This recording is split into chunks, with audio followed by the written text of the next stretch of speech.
বাংলাদেশের আজকে হামজা চৌধুরীর প্রথম ম্যাচ, বাংলাদেশের হয়ে অভিষেক।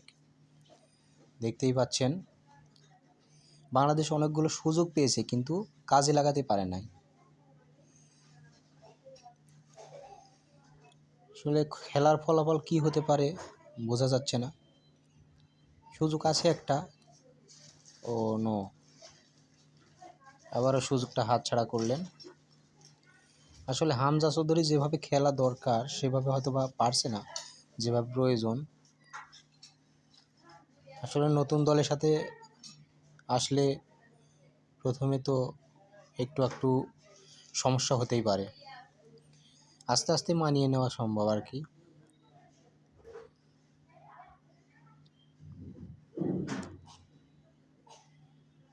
তারপরেও বাংলাদেশ ভারতের সাথে অনেক সুন্দর খেলা উপহার দিয়েছে। সুযোগ পেয়েছেন অনেকটা কিন্তু কাজে লাগাতে পারে নাই বাংলাদেশ।